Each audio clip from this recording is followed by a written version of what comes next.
Hello class. Welcome back बच्चों। तो प्यारे बच्चों, स्टार्ट करते हैं नया लेक्चर।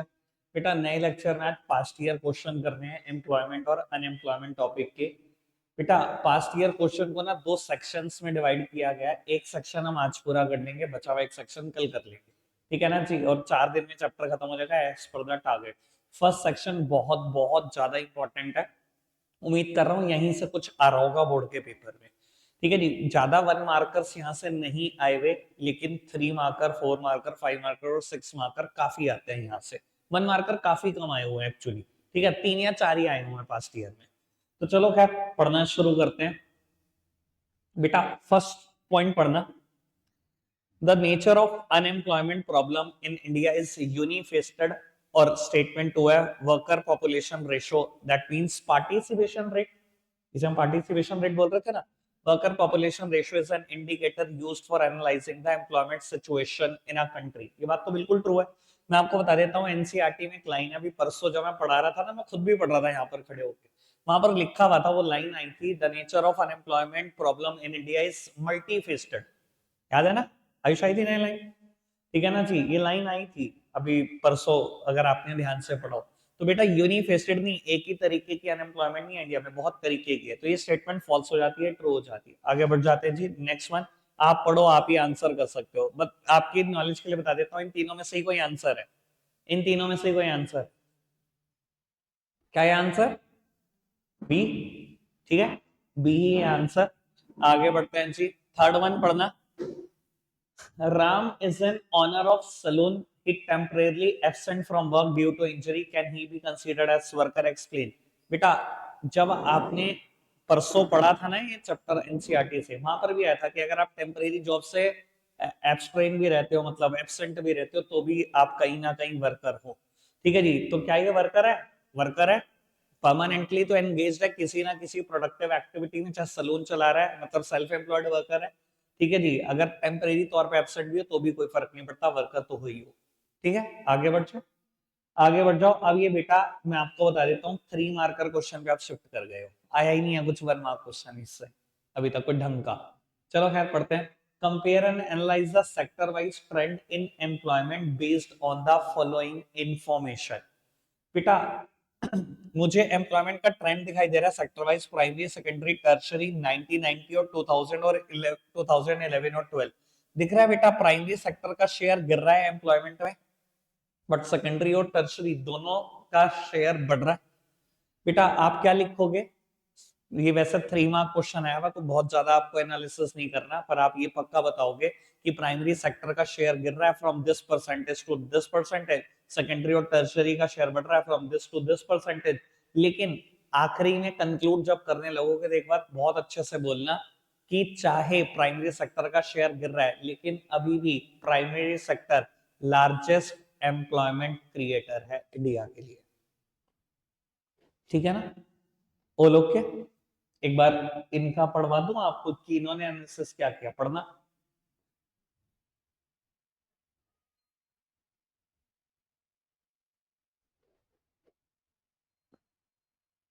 ठीक है पुत्र, ठीक है। परसों हमने ये टॉपिक किया था बेटा, याद है ये स्टैट? मैंने कहा ये तो रटी लेना, ठीक है। पढ़ना क्या लिखा ऊपर, compare and analyse the women worker population ratio, ये वाली line, women worker population ratio in the rural and the urban area based on the following information. ठीक है जी, लिख देंगे। मैंने नोट्स पढ़वाए हुए हैं, नोट्स मतलब नोट्स में भी ये बात लिखी हुई है कि रूरल एरिया में वुमेन्स ज्यादा एंगेज है अर्बन एरिया के कंपैरिजन में। रीजन क्या था? पॉवर्टी बहुत ज्यादा है रूरल एरिया में, जिसकी वजह से क्या होती है, वुमेन्स बेटा जल्दी एजुकेशन को छोड़ देती हैं एंड दे सीक एम्प्लॉयमेंट। याद है बात? ठीक है। दूसरी बात, अगर आप लिखना चाहो जैसे इन्होंने लिखा, तो आप लिखोगे वुमेन का शेयर टोटल पॉपुलेशन में काफी कम है, काफी कम एंगेज है as compare to the men, बस होगी बात। Next one, Why are less women found in regular salaried employment? बहुत इंपॉर्टेंट क्वेश्चन। आपको क्या लगता है रेगुलर सैलरी एम्प्लॉयमेंट में वुमेन क्यों नहीं दिखाई देती? सेल्फ एम्प्लॉयड ज्यादा है वुमेन, ठीक है। रूरल एरिया की बात कर लो चाहे अर्बन एरिया की, रेगुलर सैलरीड में क्यों नहीं है? भाई रेगुलर सैलरीड में आने के लिए ना एजुकेशन की जरूरत होती है, किसी पर्टिकुलर स्किल की जरूरत होती है, और आपको पता है कितनी जेंडर बायसनेस है कि बहुत ज्यादा इनको पढ़ाया नहीं जाता। ठीक है जी। दूसरी बात, मोबिलिटी नहीं है, मतलब मूवमेंट नहीं कर पाती। अब रेगुलर सैलरीड में क्या होता है, जॉब पे ट्रांसफर मिलता रहता है। वुमेन मूव नहीं कर पाती, चाहे कह दो अपनी जिम्मेदारियों की वजह से, चाहे कह दो भैया फैमिली का स्ट्रेस इतना रहता है कि फैमिली मूव करने नहीं देती। ठीक है, ऑल ओके, आगे बढ़ते हैं। चलो जी, next one. Seventh eighth ninth आप पढ़ो फटाफट से, एक एक मिनट के क्वेश्चन है तीनों, कोई प्रॉब्लम आएगी तो देखते हैं।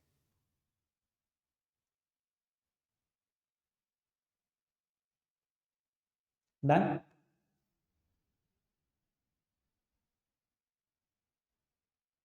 तीनों डन, बढ़ सकते हैं आगे। चलो जी, नेक्स्ट वन। बेटा काफी क्वेश्चन मैंने छोड़ भी दिए हैं, जो नोट्स नोट्स लिखे हुए हैं अभी। कहता है state the importance of studying the worker population ratio. अभी आपको याद है पहला क्वेश्चन में पहली स्टेटमेंट क्या थी? ठीक है ना जी, पहले ही क्वेश्चन में स्टेटमेंट थी, स्टेटमेंट टू, सॉरी। ठीक है ना जी, ये देखो फर्स्ट क्वेश्चन में स्टेटमेंट टू क्या थी, वर्कर पॉपुलेशन रेशो एक अच्छा इंडिकेटर है एनालाइज करने के लिए कि एम्प्लॉयमेंट सिचुएशन क्या कंट्री की, यही इस क्वेश्चन का आंसर है। ठीक है, वर्कर कौन है, नोट्स को रेफर करना, ये पढ़ना जरा 12 क्वेश्चन, एक मिनट फटाफट से।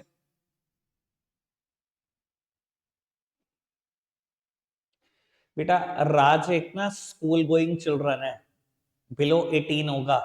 ठीक है ना जी, ये वर्कर कंसीडर नहीं हो सकता, काम करे कि नहीं करे ये वर्कर नहीं हो सकता, is not able to work India की रूल्स के हिसाब से। आगे बढ़ जाओ, नेक्स्ट वन पढ़ना। बढ़िया क्वेश्चन, ऐसे क्वेश्चन ना 2 या 3 बार आ चुके हैं बोर्ड के पेपर में, सेम क्वेश्चन, बस आप एक बार एक पढ़ लो आंसर के साथ, ताकि आगे कोई दिक्कत ना आए।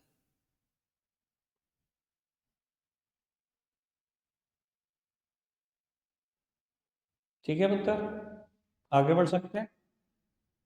कैजुअल वेज लेबरर कौन है? कैजुअली हार्ड वर्कर, यानी कि एम्प्लॉयमेंट का मतलब क्या है, सेल्फ एम्प्लॉयड कौन है, हायर्ड वर्कर कौन है, सब छोड़ दिए मैंने, ये पढ़ना चाहिए। लास्ट वन,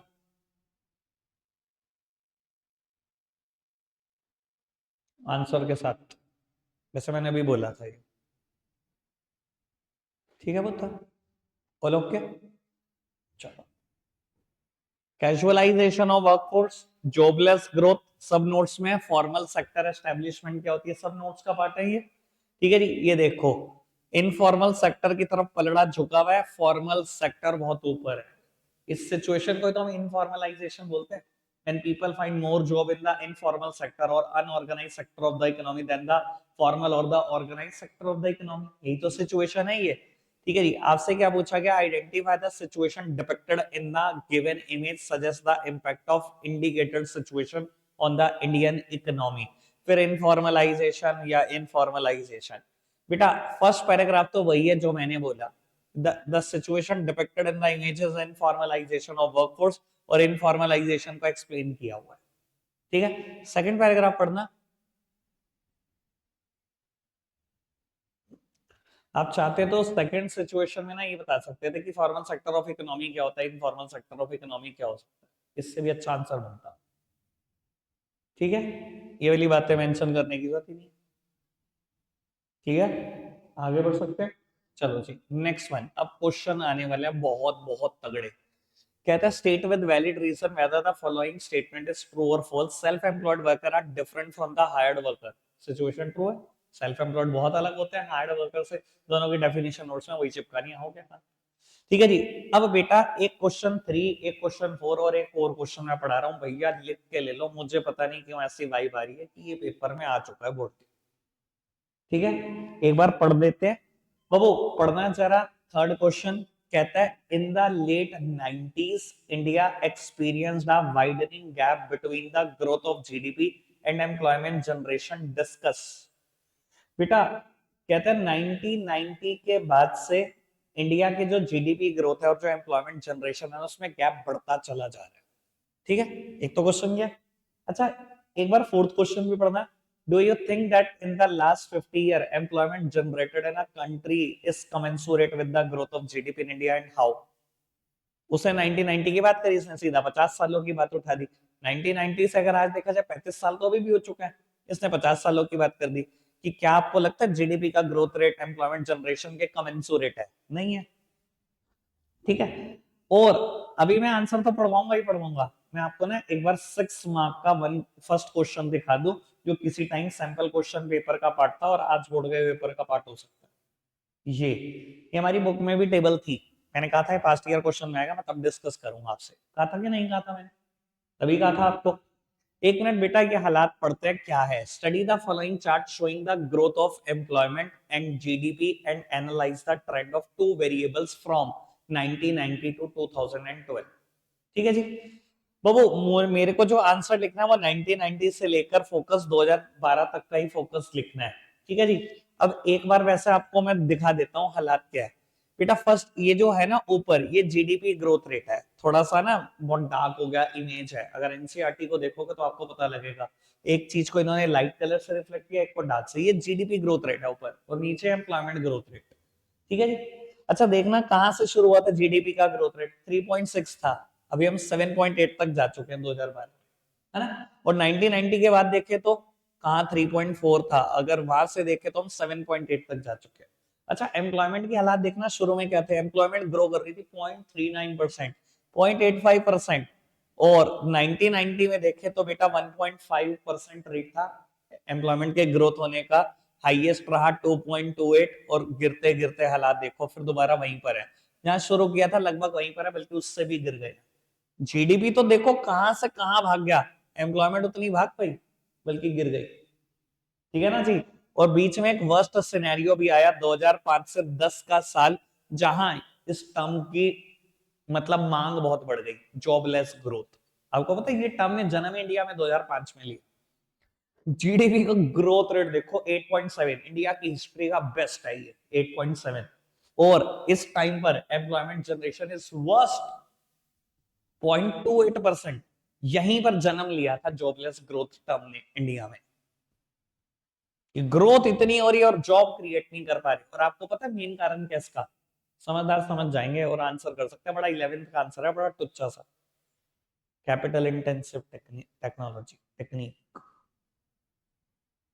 भाई जीडीपी तो बढ़ ही रहा है, अब बढ़ाने के लिए प्रोडक्शन तो कर रहे हो तभी तो जीडीपी बढ़ रहा है। प्रोडक्शन हो किन किन मीन्स से रहा है? कैपिटल इंटेंसिव टेक्निक से हो रहा है भैया, नौकरी नहीं क्रिएट कर पा रहे हो आप। यही तो सब कुछ चल रहा है। ठीक है जी। अब मैं आपको चाहूंगा मैं आपसे कि कुछ पोर्शन तो आप रटो इसको लिखने के लिए। मैं पढ़वा भी रहा हूं आपसे, ठीक है जी। मैं लेकिन कुछ पोर्शन स्ट्रिक्टली आपसे चाहता हूं कि आप रट लेना। मैं चाहता हूं एज इट इज लिखो।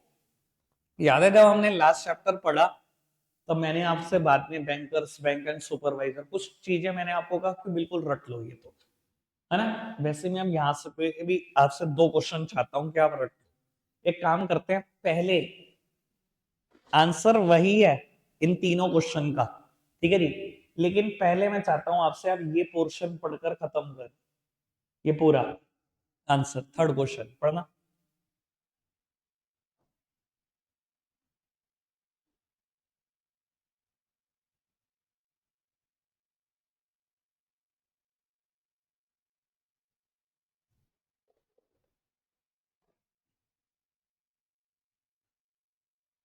लास्ट लाइन समझ में आई? But in the late 90s employment growth started decline and reach the level of growth that India had in the early stage of planning. Early stage of planning में कितनी employment grow कर रही थी? 0.39 था जब शुरुआत हुई उस डायग्राम की। और हाँ 0.28 पे भी आ गए थे आप एक बार 2005 में। एम्प्लॉयमेंट गिरते हुए 0.28 तक पहुंच गई थी ना। तो अर्ली स्टेज ऑफ प्लानिंग पे तो पहुंच गए थे आप। आपका तो एम्प्लॉयमेंट तो ग्रो ही नहीं हुई ऐसा लग रहा था। सेकंड पैरा भी पढ़ना।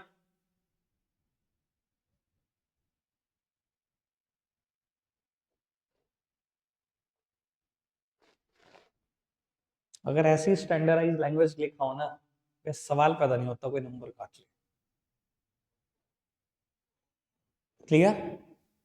पक्की बात। अब मैं थोड़ा सा पोर्शन ना, मतलब आंसर सेम ही क्वेश्चन है तो मतलब तो सेम ही निकल रहा था। ये पैरा भी पढ़वाना चाहता हूँ। मैं चाहता हूँ इस पैरा को भी मैंने ऐड कर दिया था, ये देखो एरो लगा के मैंने लिख दिया कि यहाँ ऐड कर देना इस क्वेश्चन में। पढ़ना है पैरा।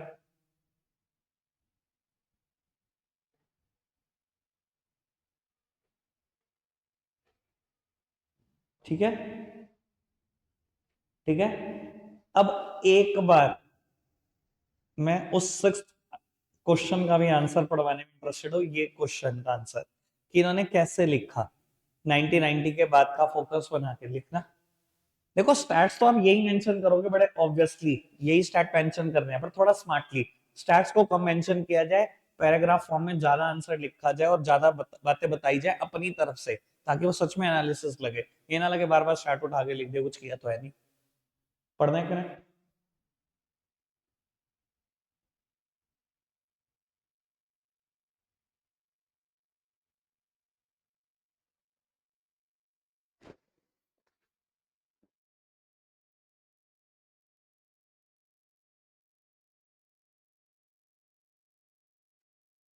ये देखो थर्ड पैराग्राफ में ये लिखने लगा स्टैट कि 3.1 था, ये 3.4 था, मैंने भी पढ़वाया, और हम 7.8 तक पहुंचे, जिसमें बीच में 8.7 वाला भी साल आया।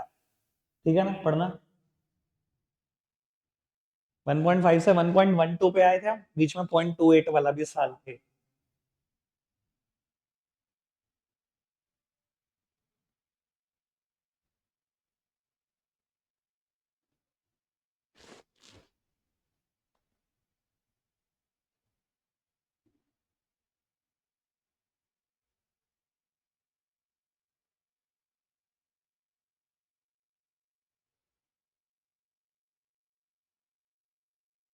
बस इतना पढ़ देना,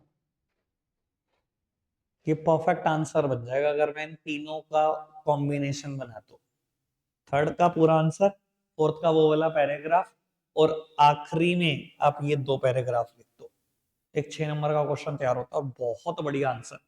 और ध्यान रखना, सीबीएसई सैंपल क्वेश्चन पेपर का टॉपिक है, एनसीईआरटी में गिवन है, आने के चांसेस पूरे 100, पूरे 100%। ठीक है जी। अब मेरे को जिस दिन याद कराना होगा, सबसे पहले तो भैया मेरा काम यही है कि मैं ये याद करा दूंगा आपको। ठीक है। अब हम यहाँ तक पढ़ चुके हैं, फिफ्थ क्वेश्चन पढ़ना, थोड़ा सा स्पीड बढ़ाकर। सेम क्वेश्चन अभी मैं पढ़वा चुका हूँ, मैंने कहा था एनसीईआरटी में 2-3 बार है। ठीक है। चाहे कैश नहीं मिलता, चाहे ग्रेन्स नहीं मिलती, तब भी आप सेल्फ एम्प्लॉयड वर्कर कंसीडर होगे। ठीक है ना। आगे बढ़ो, 6th 1 पढ़ना।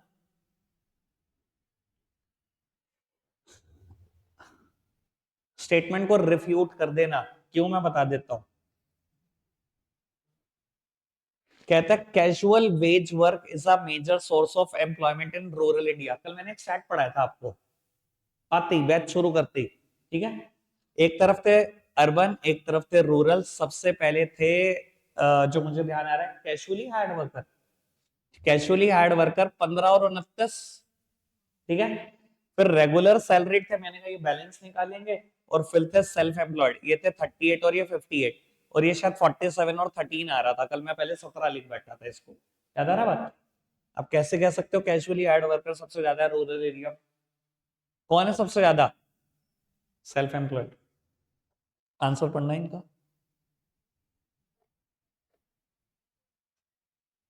सीबीएसई सैंपल क्वेश्चन पेपर का क्वेश्चन है। ठीक है ना। ये भी नहीं लिख पाए तो क्या लिखोगे मुझे नहीं पता, कल स्टार्ट पढ़वाया मैंने। ठीक है। तैयार रहो ऐसे क्वेश्चन के लिए तो। Next one. In recent times, the Indian economy has experienced the problem of casualization of workforce. This problem has been aggravated by the outbreak of COVID-19. Do you agree with the given statement? Discuss any two disadvantage of casualization of workforce in the light of our statement. जो मर्जी तुमने statement दी भैया, disadvantage तो लिख सकते हैं casualisation के। बेटा कैजुअलाइजेशन क्या होते हैं? Casual casual workforce, daily wagers, जिनको कोई सोशल सिक्योरिटी बेनिफिट नहीं मिलता, ना प्रोविडेंट फंड, ना ग्रेचुटी, ना पेंशन। पहली डिसएडवांटेज। दूसरी बात, किसी लेबर लॉ का फायदा नहीं मिलेगा, लेबर लॉ आपके ऊपर एप्लीकेबल ही नहीं होता, ना ट्रेड यूनियन बना सकते, ना लेबर यूनियन बना सकते। खत्म। दो डिसएडवांटेज लिखनी है, लिखी गई। इसके लिए कुछ भी नहीं पढ़ना आपको पुत्र। लो ये पढ़ना। Why is employment an important component of Indian development policy? बेटा आपको क्या लगता है इंडियन की डेवलपमेंट पॉलिसी का मेन पार्ट एम्प्लॉयमेंट क्यों है? बेटा डायरेक्टली रिलेटेड है इंडिया की डेवलपमेंट और एम्प्लॉयमेंट। भैया डेवलपमेंट कंसीडर कहां से होती है? नेशनल इनकम जीडीपी से कंसीडर होती है। जीडीपी बढ़ा लोगे क्या बिना वर्कफोर्स के, बिना लेबर के? नहीं बढ़ा सकते ना, तो डायरेक्टली रिलेटेड है, इसलिए एम्प्लॉयमेंट एक इंपॉर्टेंट कंपोनेंट है इंडियन डेवलपमेंट पॉलिसी का। और दूसरी बात, फिर वही बात आपको पता है ना बेटा, poverty is the reflection of unemployment. ठीक है ना, अगर एम्प्लॉयड होंगे तो पॉवर्टी तो अपने आप खत्म हो जाएगी। पॉवर्टी अनएम्प्लॉयमेंट का तो रिफ्लेक्शन है, जो इंसान बाय डिफॉल्ट अनएम्प्लॉयड है वो बाय डिफॉल्ट पुअर भी है। इतनी बड़ी समस्या इंडिया की, एम्प्लॉयमेंट हो जाएगी तो काफी समस्याएं दूर हो जाएंगी। ठीक, आगे बढ़ जाओ। Explain the term labour supply, labour force, work force, बहुत अच्छा समझाया परसों के लेक्चर में, छोड़ दो इसको अब। चलो, ये देखो मैंने क्या लिखा, बेस्ट टिल नाउ, अब तक का बेस्ट क्वेश्चन है ये। It is not easy to maintain an employment growth rate of 2% for a country like India. Why? Again answer अगर आप देखा जाए तो थर्ड और फोर्थ क्वेश्चन को मिला के फिर लिख सकते हो। भैया एम्प्लॉयमेंट ग्रोथ रेट मैक्सिमम 2.28 गया एक ही बार। कहता है इंडिया के लिए बहुत मुश्किल है 2% ग्रोथ रेट मेंटेन करना, एम्प्लॉयमेंट ग्रोथ रेट मेंटेन करना। क्यों? क्योंकि भैया फिर वही कहानी है, आप भैया पूरा प्रोडक्शन बढ़ाए जा रहे हो लेकिन किस दम पर? कैपिटल इंटेंसिव टेक्निक के दम पर। आप एम्प्लॉयमेंट तो क्रिएट ही नहीं कर पा रहे, जॉबलेस ग्रोथ प्रोसेस की तरफ भागी जा रहे हो। वही तो कहानी लिखनी है सारी, पढ़ना है इनका आंसर क्या है।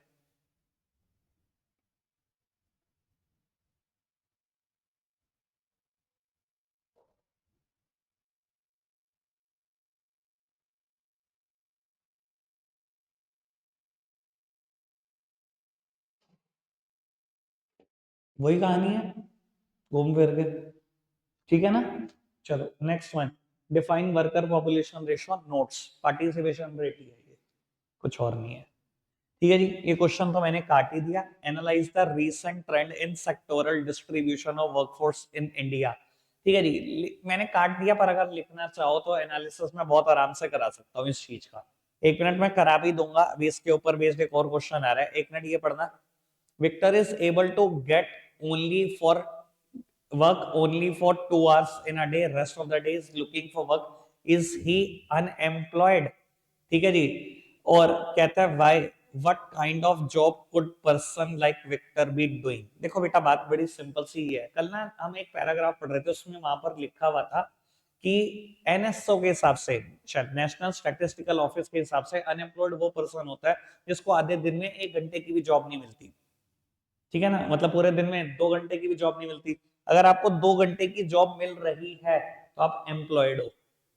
ठीक है जी, कैटेगरी क्या है आपकी? Casually hired worker, daily Vaser से तो। ठीक है ना, थोड़ा बहुत काम मिल गया होगा, थोड़ा सा नहीं, जैसे इलेक्ट्रीशियन को मिल गया आज थोड़ा सा काम, 1 घंटे का काम किया घर आ गया, पूरे दिन काम नहीं मिला। प्लम्बर को मिल गया थोड़ा सा काम किया आ गया। ठीक है ना जी, तो आप एम्प्लॉयड हो।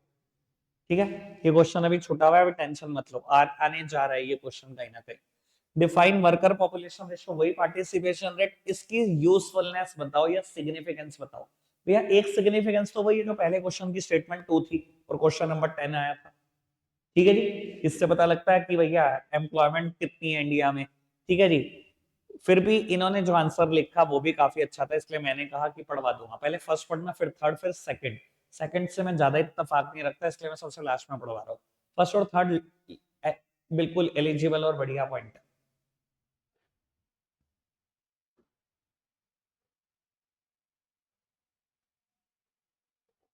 इससे ही पता लगेगा इकोनॉमी कितनी ग्रो कर रही है, पार्टिसिपेशन रेट से। इससे ही पता लगेगा कितने लोग प्रोडक्टिव एक्टिविटी में एंगेज है। इससे मैं ज्यादा इत्तेफाक नहीं रखता। इससे वर्क एनवायरमेंट कैसे पता लगेगा? अगर मैं कह दूं किसी देश का पार्टिसिपेशन रेट 37% है, तो बहुत ज्यादा वर्क एनवायरमेंट के बारे में तो हम नहीं बता सकते। ठीक है जी, या ये नहीं बता सकते वर्कर का एक्सप्लॉइटेशन हो रहा है कि नहीं, या ये नहीं बता सकते सिक्योरिटी है कि नहीं वर्कर की। बट ठीक है, काम चलाओ बात है, इसलिए लिख दिया बस, क्योंकि और कुछ बैठता नहीं है खास एडवांटेज। 4 नंबर में क्वेश्चन आया होगा, 1 नंबर में डेफिनेशन और 3 सिग्निफिकेंस आई होंगी, इसी वजह से उसको 3 लिखनी पड़ी बस। क्लियर है जी बात, आगे बढ़ जाए। अब मैंने जो ऊपर फर्स्ट क्वेश्चन काटा ना, वो यही है इसका answer. Analyse the recent trend in sectoral distribution of workforce in India. NCERT में है, एनसीईआरटी में इससे पुराना स्टैट भी है 1978 का, और इसके बाद का भी स्टैट है। मैंने कहा था मैं टेबल करवा नहीं रहा, देखेंगे से अगर पास्ट ईयर में आया होगा तो चलो आया हुआ है पास्ट ईयर में। ठीक है जी, अब मेरे को तो लगता है कि मैं बहुत आराम से लिख सकता हूँ इसको, बिना हिचकिचाहट के 3-4 पॉइंट आराम से बना दूंगा।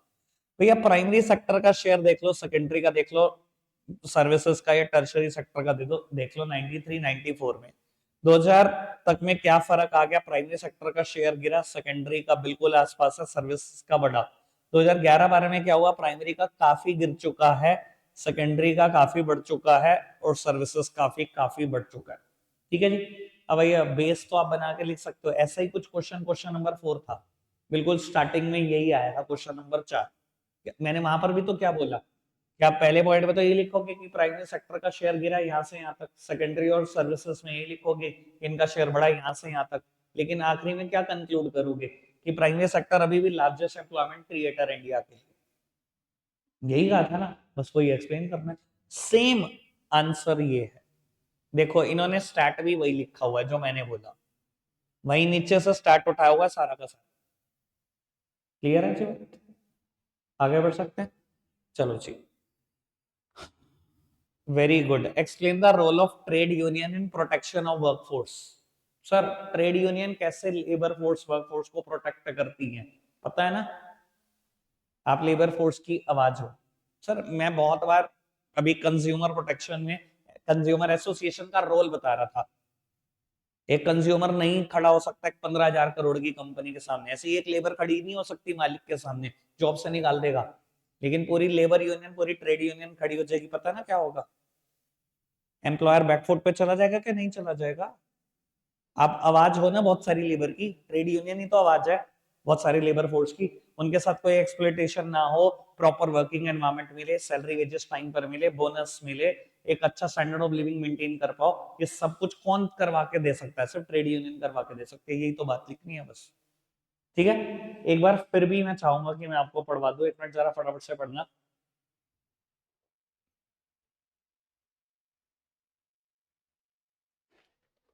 वहां पर याद है कंज्यूमर एसोसिएशन में हमेशा हर जगह पे लाइन आती थी, promote and protect the interest of consumer, promote and protect the interest of workers.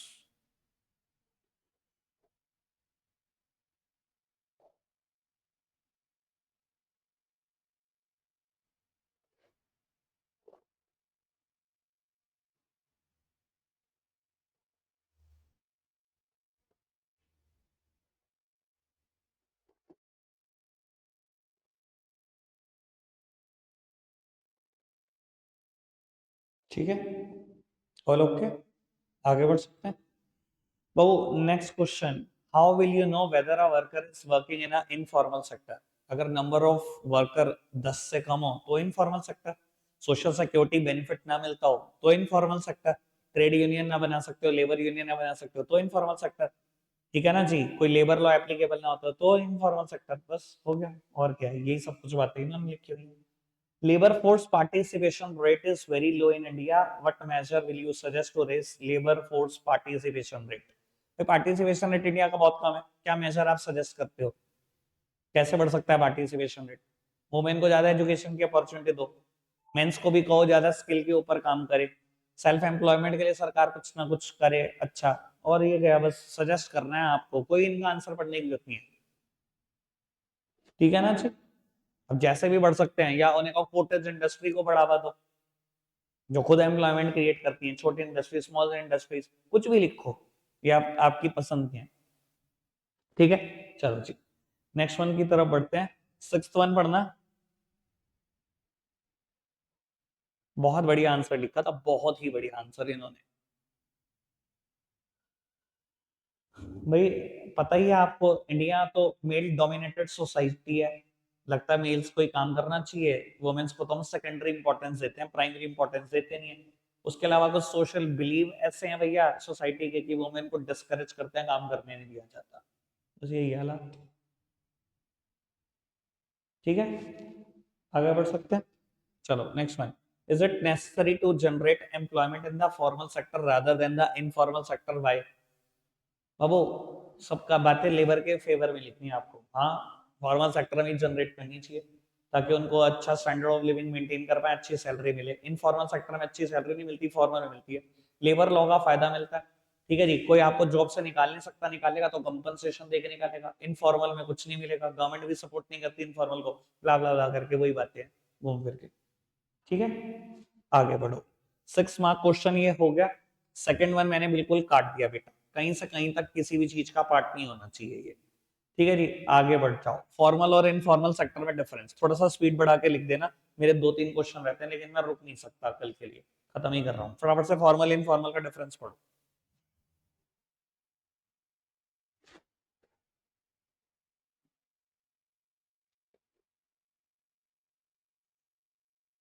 Have done.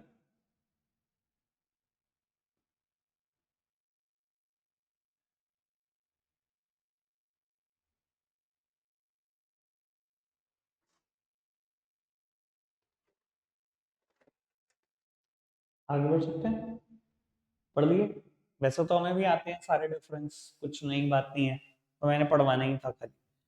Compare to the urban women, more rural women are found working by. ऐसा क्यों लगता है आपको? देखो स्टार्ट भी यही कहता था ना, 17.5 और वो 14.2, ओवरऑल 16.5। तो वो रूरल वुमेन ज्यादा काम कर रही है ना अर्बन वुमेन के कंपैरिजन में, ऐसा क्यों? क्योंकि बेटा अर्बन एरियाज में जो मेन काम कर रहे हैं वो ज्यादा अर्न करते हैं रूरल मैन के कंपैरिजन में, पहली वजह तो यही है। अर्बन मैन ज्यादा अर्न करते हैं रूरल मैन के कंपैरिजन में, क्योंकि वो ज्यादा अर्न कर रहे होते हैं, वो कहते हैं आपको काम करने की जरूरत है, इसलिए अर्बन एरिया में वुमेन्स कम काम करती हैं, ये भी एक कारण है। दूसरा, वहां पॉवर्टी बहुत ज्यादा है, वही वाला नोट्स वाली बात, वहां पॉवर्टी बहुत ज्यादा है, तो आप जल्दी एजुकेशन को लेफ्ट करते हो और किसी ना किसी काम में एंगेज हो जाते हो। दूसरी तीसरी बात, बेटा अर्बन एरिया में वुमेन जिन भी काम में एंगेज्ड है वो प्रोडक्शन या प्रोडक्टिविटी का पार्ट नहीं माना जाता, या जीडीपी का पार्ट नहीं माना जाता, क्योंकि वो हाउस होल्ड एक्टिविटी में ज्यादा एंगेज्ड है, वो पार्ट नहीं माने जाते। रूरल एरिया में वुमेन क्या कर रही होती है? या तो भैया घर में कोई एनिमल पाल रखा है, तो भैया उसके ऊपर आपकी पूरी लिविंग डिपेंड कर रही है, पैसा डिपेंड कर रखा है, गाय पाल रखी है या भैंस पाल रखी है, आप दूध निकाल रहे हो उनका बेच रहे हो, ये भैया प्रोडक्शन का पार्ट है, जीडीपी का पार्ट है। या आप क्या कर रहे हो, या फार्म में काम कर रहे हो वहां से कमा रहे हो, ये भी जीडीपी का पार्ट है। तो रूरल एरिया में जो वुमेन काम कर रही है वो जीडीपी का पार्ट है, वो प्रोडक्शन का पार्ट है, वो काउंट हो जाता है। अर्बन एरिया में वुमेन जो कर रही है वो काउंट नहीं होता, याद है ना बेटा? Production of services for self consumption, value added method, याद है ना? पार्ट नहीं होता ना। अगर आपकी मदर सर्विसेज दे रही है आपकी पूरी फैमिली को, या आपकी वाइफ सर्विसेज दे रही है, तो काउंट नहीं हो रही कहीं वो, ये है फैक्टर। ठीक है, आगे बढ़ सकते हैं, नेक्स्ट वन की तरफ चलते हैं पुत्र जी। बहुत ही सिंपल क्वेश्चन है। The following table shows the, छोड़ो टेबल टूबल क्या पढ़वानी, मैं खुद ही बताता हूँ क्या है। Estimate of population, population given है, ठीक है जी। वर्कर पॉपुलेशन रेशियो भी गिवन है, आपको बताना है कितने नंबर ऑफ वर्कर है। भैया फॉर्मूला ही लगाना है सिंपल बेटा, वर्कर पॉपुलेशन रेशियो या पार्टिसिपेशन रेट, एक ही बात, क्या फॉर्मूला था? Total workforce upon total population multiplied by 100। Worker population ratio ये गिवन है 41.9, ठीक है जी। पॉपुलेशन गिवन है 71.88, वर्कर कैलकुलेट करने हैं, मल्टीप्लाइड बाय 100। अब इन्होंने क्या किया देखो, इन दोनों की मल्टीप्लाई डिवाइडेड बाय 100। अगर मैं भी तो यही करूंगा, क्रॉस मल्टीप्लाई, ये 100 डिवाइड में बचेगा, इन दोनों की मल्टीप्लाई होकर डिवाइडेड बाय 100, फॉर्मूला ही तो लगाया, तो यहाँ पे भी फॉर्मूला लग जाएगा, आंसर आ जाएगा, बस और कुछ भी नहीं किया हुआ, इतना लंबा चौड़ा आंसर दिखाया हुआ कुछ नहीं था। ठीक है जी, शायद ये लास्ट क्वेश्चन होगा। Why are regular salaried employ more in urban areas than in rural area? बेटा रेगुलर सैलरीड तो अर्बन एरिया में ज्यादा है ना, 47%, और रूरल एरिया में 13%, अभी भी कैलकुलेट किया था मैंने। 47 और 13, इतना फर्क है, क्यों, ऐसा क्यों लगता है? अब आप पढ़ते जाओ। सबसे पहली बात, एजुकेशन ट्रेनिंग, भैया कितना फर्क है रूरल एरिया की एजुकेशन और अर्बन में, अपॉर्चुनिटीज हमारे पास है। दूसरी बात भैया, इंफ्रा भी हमारे पास है, भैया जितनी लार्ज स्केल एंटिटीज है देख लो कहाँ लगी हुई है, रूरल एरिया में लगी हुई है, अर्बन में लगी हुई है। ठीक है जी, भैया पढ़ाई लिखाई की अपॉर्चुनिटी हमारे पास, जॉब करने की अपॉर्चुनिटी हमारे पास, कैसे उनको जॉब ज्यादा मिल जाए। इसके अलावा कुछ और फैक्टर भी जिम्मेदार है। एग्रीकल्चर, बेटा एग्रीकल्चर में किसी की नौकरी तो करनी नहीं होती, अपने फार्मलैंड पे काम करना होता है, इसलिए रूरल पीपल ज्यादा सेल्फ एम्प्लॉयड है रादर देन की वो रेगुलर सैलरीड है। ठीक है, ये है last question. Why are less women found in regular salaried employment? अभी शुरू में आया था बट 2-3 मार्क्स के हिसाब से आया था, ये 6 मार्क्स के हिसाब से आया हुआ है। बाबू बात वही है, स्किल की जरूरत होती है, ट्रेनिंग की जरूरत होती है रेगुलर सैलरी में, वो आपको दी नहीं जाती, जेंडर बायसनेस बहुत ज्यादा है। इसके अलावा हमने वहां दूसरा फैक्टर पढ़ा था, मोबिलिटी नहीं है वुमेन्स में, ज्यादा मूवमेंट नहीं कर पाएंगी, ठीक है जी, बाकी फैक्टर भी पढ़ लो। डिस्करेजमेंट फ्रॉम फैमिली, समझाने की बात नहीं है कुछ, ठीक है जी। सिक्योरिटी इशू है जी, पता है जी। उसके अलावा वेज डिस्क्रिमिनेशन, मेल्स को सैलरी हमेशा ज्यादा मिलती है, फीमेल्स को कम, इस वजह से भी वो जॉब में ज्यादा इंटरेस्टेड नहीं रहती। फैमिली की रिस्पॉन्सिबिलिटी भी बहुत ज्यादा, एक बार ये मैटर पढ़ना फैमिली रिस्पॉन्सिबिलिटी का।